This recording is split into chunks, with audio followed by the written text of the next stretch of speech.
On today's World Insight, Naja 2 still on a record-breaking roll at the world box office. What makes the Chinese animated blockbuster stand out? What's behind the film's crossover appeal?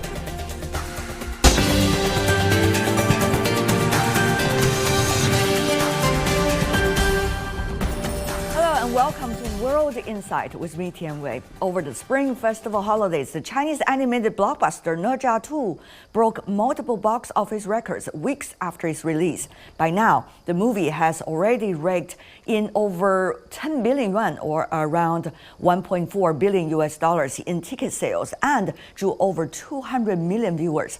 It is the first movie ever to break 1 billion US dollar in a single market. Naja 2 is the sequel to the 2019 animated blockbuster Naja. Both were inspired by the 16th century Chinese mythological novel, The Investiture of the Gods. On Friday, Naja 2 is shown in the U.S. So we're very excited about it, and as soon as we put it on sale, it was an immediate great reaction where those tickets started selling fast. So it's been a great experience for us. It's huge, whether it's the personality, the storyline, the color, the background, because it has a lot of the Chinese brush painting, the whole entire thing. It just takes you to a different level. My family, we'd always watch this movie for movie nights, and I guess it's just like learning a part of myself since I'm Asian myself, and since I was born here in America, I guess I don't know as much ancient stories, and the first movie really made me learn about China and a part of who I am, and I wish this movie does the same, and the humor in it is just very funny. On the same day, the U.S. tentpole film Captain America: Brave New World premieres in China. So what does the extraordinary popularity of Naja 2 tell us about the state of the Chinese movie industry, especially animation films? What is the animated film's crossover appeal? Let's loop in our panelists.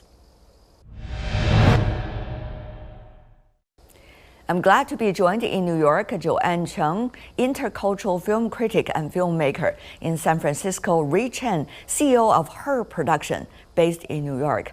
And last but not least, in Beijing, David Moser, professor at Capital Normal University.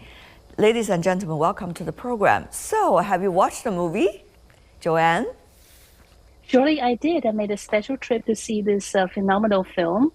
And it was such a shocking thing to see Chinese film come into such a shape of form that everybody's celebrating it as if this is a special event. I see it as a movie, but I feel more as a spring festival gathering celebrating Chinese culture. That's what I really feel. So the timing of the screening is actually special. It contributes to its success. It seems that's what you're suggesting, Joanne? That is very important. The timing is everything. Chinese film or Chinese Spring Festival was just being recognized as the intangible cultural heritage for humanity. So what I mean is that this is the most concentrated time when all the population are gathering together. If it were any other time, I'm not so sure it will reach such a record. Ray, you've been traveling around North America, US and Canada for the latest discussion on films and etc. Tell me more about your thoughts on the movie. It's wonderful. I mean, I've been traveling, San Francisco, Seattle, Vancouver. It's become especially among the Chinese community. This is a big topic. Everybody talking about that. You see the line in front of AMC theater. This is probably the first Chinese movie I see in North America get so much attention. I'm a film producer. A popular film doesn't mean it's a good film, but the box office very high and reach the number. It's amazing. I'm happy for the director, for the team, for the whole production. It's an amazing phenomenon, isn't it? Yes, I think it's just like any productions, any products. Either you make a car, you make a watch, or make a movie. It's a cultural product. It's a film, right? When you have the beautiful special effects, you have the dedicated team, and you have a smart director write this story and go through those plots, and every part of it's a teamwork. It's a good quality product. So this is a really bravo for the film. Right. David, what about you?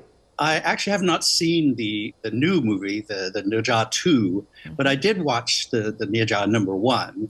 And back then, it was not a box office hit overseas, but it was a landmark kind of film because I knew that the Chinese government had been actually putting a lot of effort and the Chinese film industry into coming up with a successful animation that might catch on worldwide.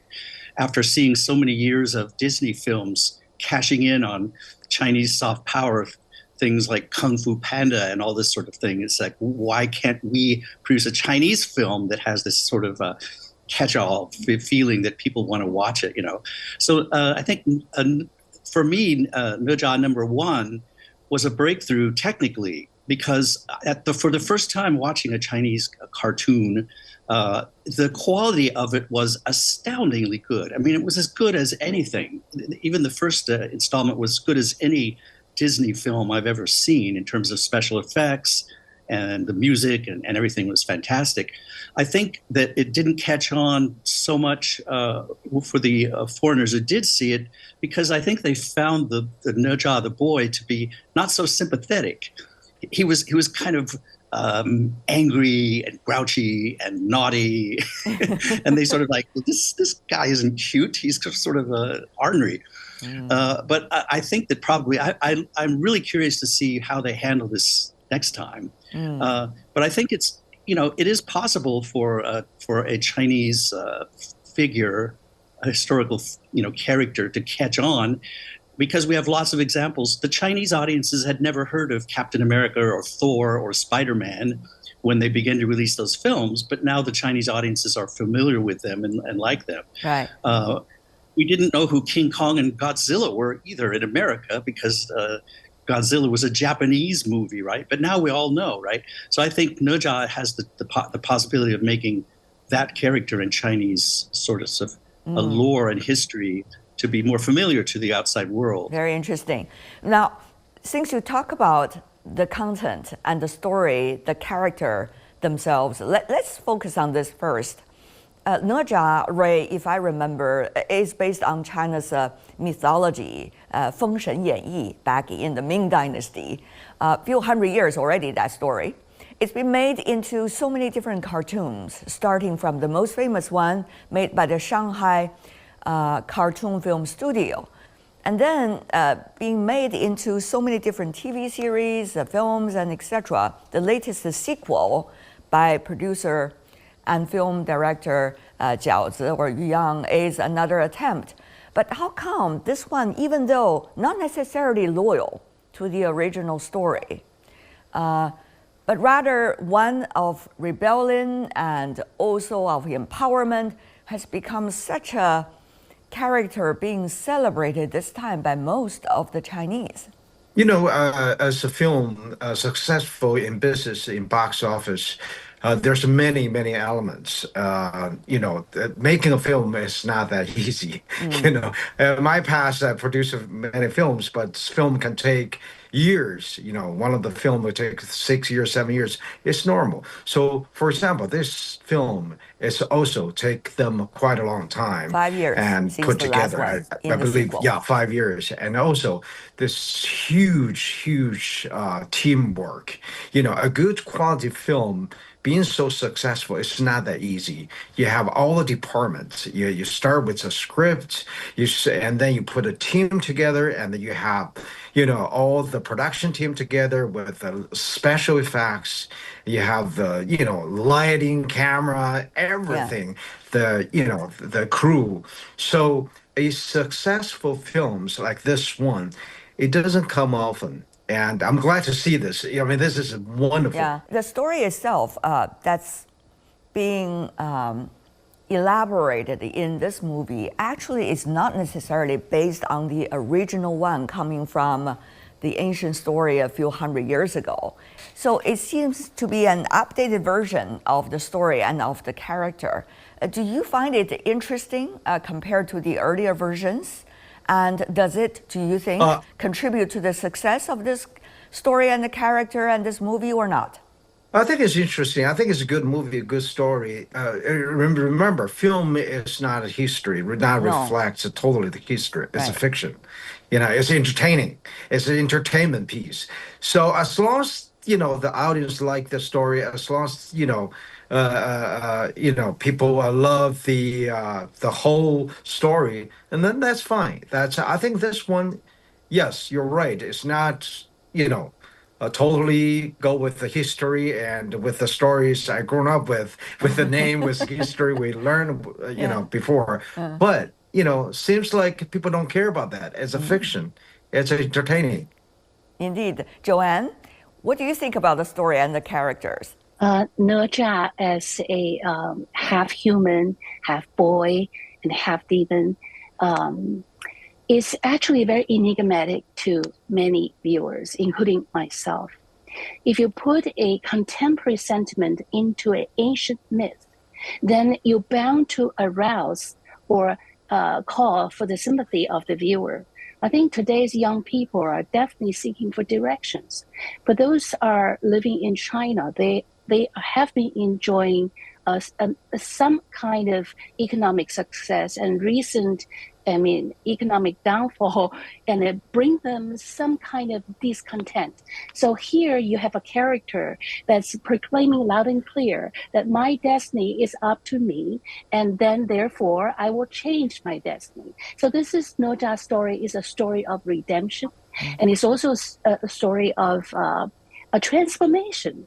We actually see much less transformation in Ne Zha 2 than the first one, because the first one we see he was born as a strange flesh ball, and he was split into a human speaking human as soon as he was cracked open. But now we see him almost as a teenager at the end of the movie. I think today's young people are very craving for being a hero, and they are facing a reality that's somehow shrouded from the ultimate truth. So here we have a character that seems to be fighting to seek the truth against all odds. That is why it's resonating. But I don't seem to echo everyone that it is wonderful, successful. I think technologically it is improving. It's one of China's best animation film. But artistically, I still think there's a great room for the character to be developed a little bit slower. For those who want to see the movie, twice, and maybe it's because they didn't quite understand. Maybe it's too fast. So that's not, make this a patriotic kind of event, but everybody turn this into patriotic or even political.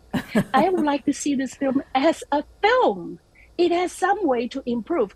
Box office is not everything, but it is a great success, and congratulations. And China will be the world's #1 market soon, I think, based on this performance. We're going to talk about the market a bit later. I know you, Joanne, and Ray are looking forward to that because both of you are trying to make movies and also distribute it in the Chinese market. David, I go to you. You've been living in China since the 1980s. You see this transformation, from totally Hollywood embracing it to now a fascination of traditional Chinese culture, so to speak, and so much support from different sides, including from government, for making Chinese quote-unquote content. So how do you see this character and story reflected all of the above mentioned reasons into this specific content and production? First of all, I think that we're at a sort of turning point. Hollywood has dominated the world film, cinema world for so many decades. My opinion is that Hollywood is sort of running out of steam. It's running out of ideas. It's repeating itself. It's becoming a little bit too predictable and too formulaic. And I think that film audiences are looking for something different, something fresh. You saw this amazing success of Black Myth Wukong, the gaming platform. Such a success. Part of the reason for that was that it was a fresh, new kind of environment. And I think that right now people are looking for something that's high quality, but at the same time is culturally has some new ideas in it. And I think that's what we're looking for.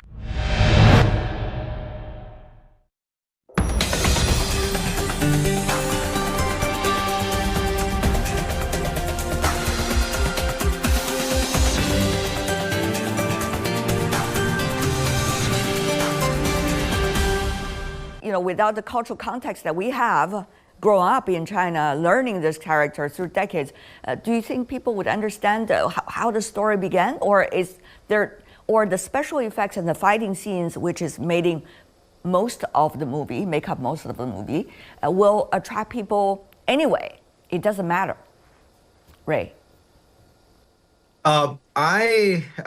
I have my own opinion on that, but I tell you, when I walk out of the theater, I talk to both the Chinese audience, which, even though in North America, I think 90% go to this movies are Chinese who's living overseas. So Chinese audience love the story, connect to the story, connect the character, even though it's not a perfect, but they connect the, storyline.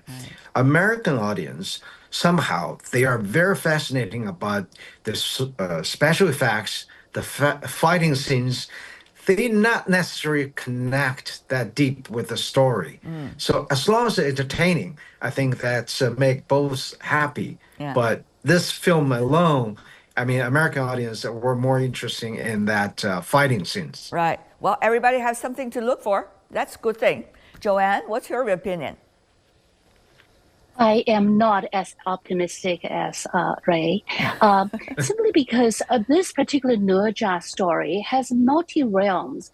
It has at least three. You have a heavenly realm, human realm, and underwater realm. All these realms, particularly the heavenly realm, are something uniquely Chinese, and that need to be explained profusely to the foreign audience. I think the foreign audience will not as impressed as about the flashy technical effect if they don't understand the story. And also about the overseas Chinese, not everybody was taught about this story. We were growing up during other political history. We were deprived of story called Investiture of Gods. So you have to read about the story in a private way. So I think the story is exciting, is really penetrating. It should penetrate into the deep psyche.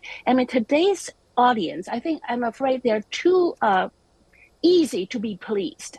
I think there is a phenomenon in movie going. People are so much likely doing the surfing. I like to be diving. But I think all these films are made for this surfing mentality audience.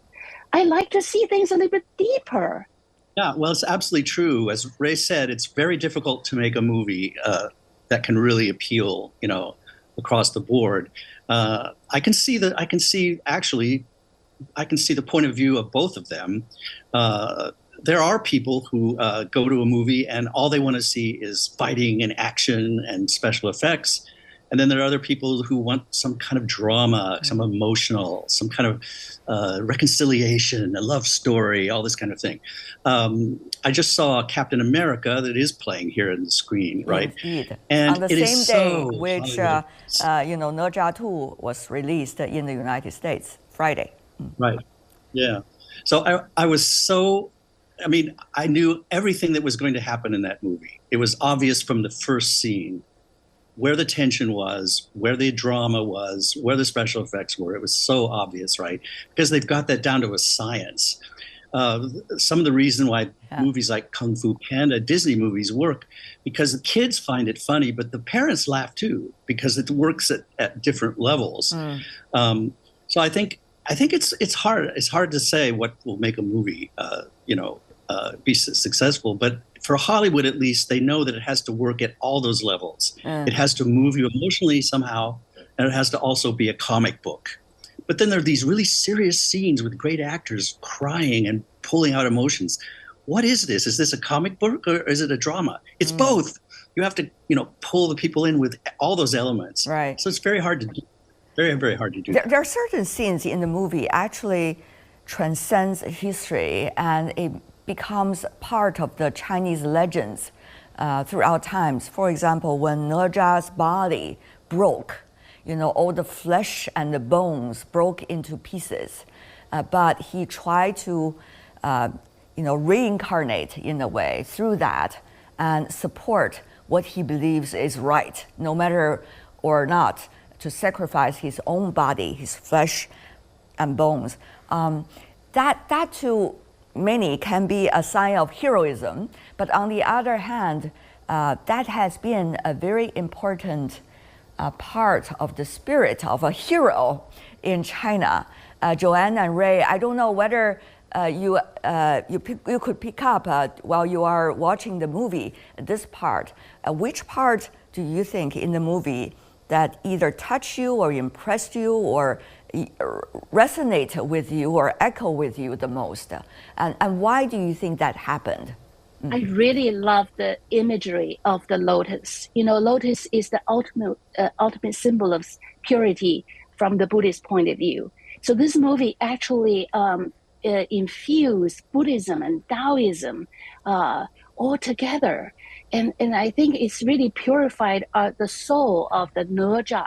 Ne Zha was born with a curse that he would be dead or within 3 years, or this kind of curse that he has to fight the demon in order to reclaim his identity or reclaim his destiny. So I think the imagery of the lotus and the imagery of the dragon and the sharp form a very sharp dichotomy of this tranquility, peace, symbol of peace with this a roaring dragon. I think that's really successful. But I have a little doubt on the portrayal of the four direction of dragon, because in a cosmos we have the balance of the cosmos, but right now the eastern dragon is depicted as the good dragon, and the dragon king of the west or the south and north is depicted as villain, as monsters. And I think I wouldn't imagine such is the case cosmically. Cosmic heavenly there is a balance, but the balance is being distorted or destroyed intentionally in order to tell a story. So I was questioning about the validity of such a storyline. So interesting observations, absolutely. Ray, what about for you? Any scene? Well, I have something to say. I think it's very interesting to see this. Look, lots of because I produce English movies and also Chinese movies, so our Chinese directors tend to tell Chinese story, Chinese history, or Chinese culture.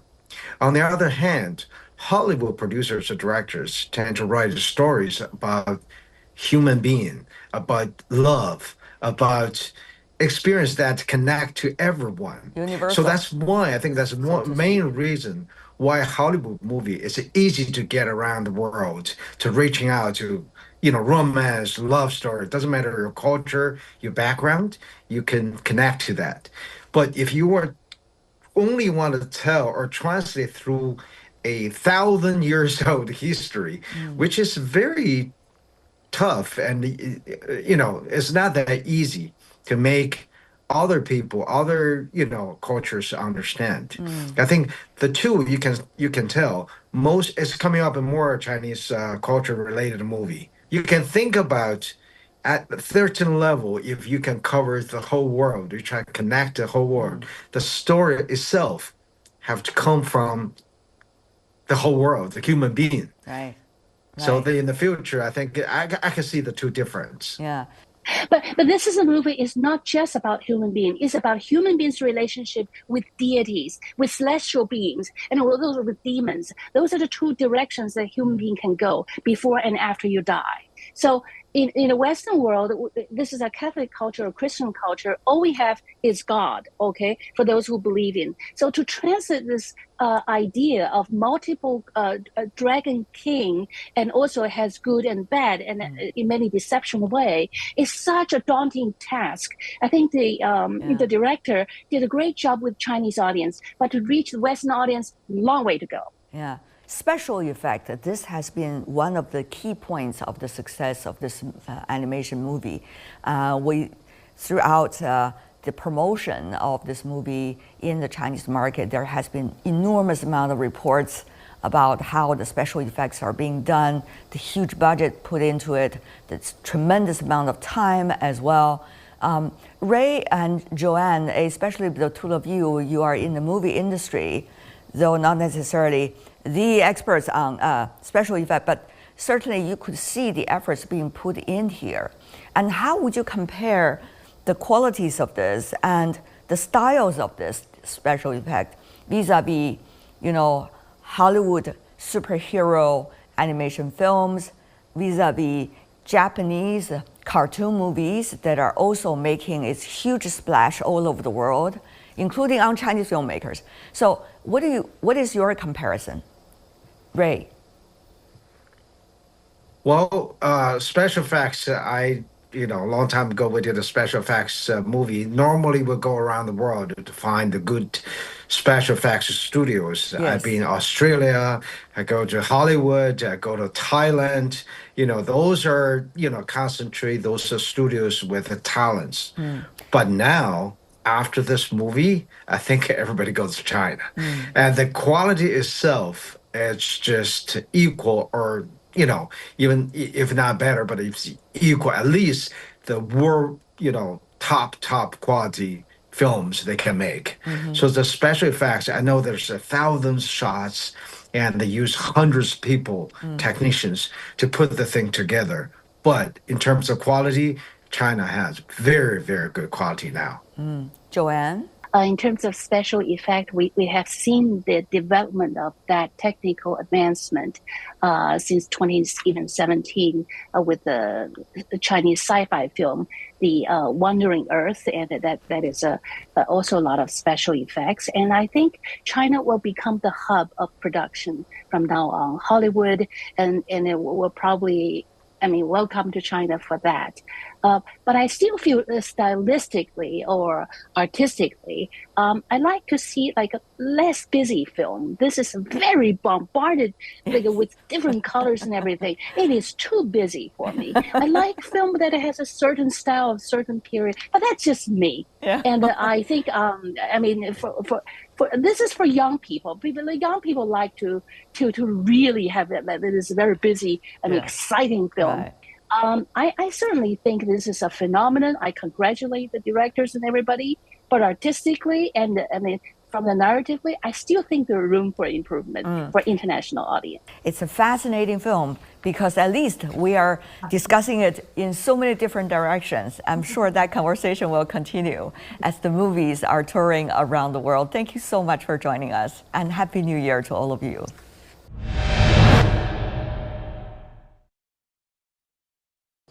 That's our latest discussion about the China-made animation film Ne Zha 2. It has become quite a phenomenon in the box office. And that's all the time we have for today. If you'd like to know more, search World Insight. Check out our YouTube channel. Follow us on X and Facebook. I'm Tian Wei on behalf of the team. Thanks for being with us. Bye for now and have a great weekend.